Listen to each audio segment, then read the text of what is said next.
Pasasalamat sa mga naging guro mula elementarya hanggang sa kolehiyo ang naging laman ng talumpati ni Cadet First Class Rovie Mayrel Martinez sa recognition na inihandog sa kanya ng Finma Aurelio University. Sa kanyang speech ay inalala ni Rovie ang kanyang naging buhay bilang isang simpleng estudyante na dumanas din ng pagpupuyat sa pagre-review sa mga aralin bilang preparasyon sa mga exams, quizzes at iba pa. Sa pamamagitan anya ng study habits na natutunan mula sa kanyang mga pinanggalingang paaralan ay naihanda si Rovie upang harapin ang bigat ng training at tungkulin bilang isang kadete. Siyempre, lahat po na ito, hindi ko naman po nag-abot ng mag-isa. Lagi ko sinasabi. Salamat po sa mga teachers ko ng elementary. At siyempre, sa buong AU community, nagpapasalamat ako sa experience. Dahil sa AU, nakita ko ulit yung PFA. Maraming salamat po sa lahat. At siyempre, ang ganda lang po bumalik sa kung saan ka po nang galing.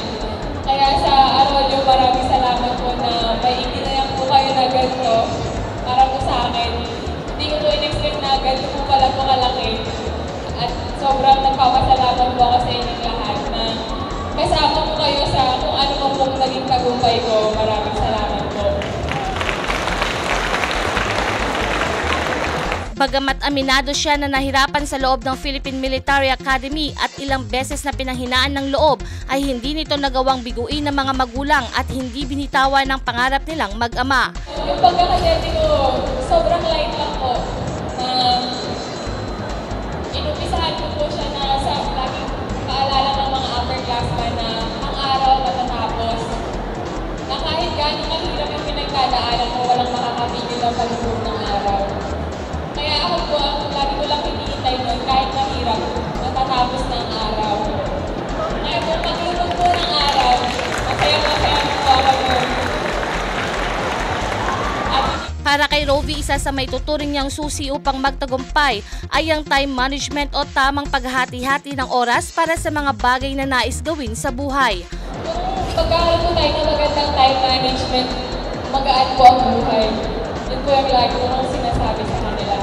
Na siguro yun lang yung key to success ko nun, magandang time management ko sa bagay-bagay. Mensahe nito sa mga estudyanteng naroroon na patuloy lamang mangarap sa buhay. Gaano man kahirap ang maaaring pagdaanan sa pagkamit nito, ay paniguradong darating ang panahon na makakamit din nila ang kanilang mga mithiin. Sa lahat ng estudyante, ang masasabi ko lang, sa lahat ng gagawin nyo, ibigay nyo lang yung best nyo. Kasi sabi nga po, do your best and God will do the rest. Sa lahat, mahirap man yung buhay, marami man tayong pinagdadaanan. Sabi ko nga po, matatapos din ng araw. Na hindi mo na malayan yung problema mo kung nasaan na pala. Kaya sa lahat, maraming salamat po sa inyong lahat sa suporta at may we continue to strive for excellence. May we continue to keep going, to keep our faith burning and make our family our inspirations para nga po gawin yung mga bagay na ginagawa natin.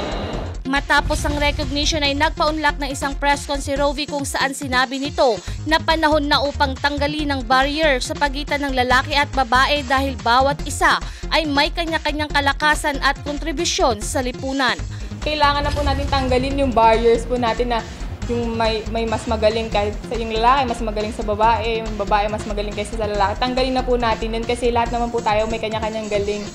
Na ang gawin po natin, pagsamasamahin po natin yung galing natin para po sa isang mas malaking goal na para po sa mas ikakabuti ng marami.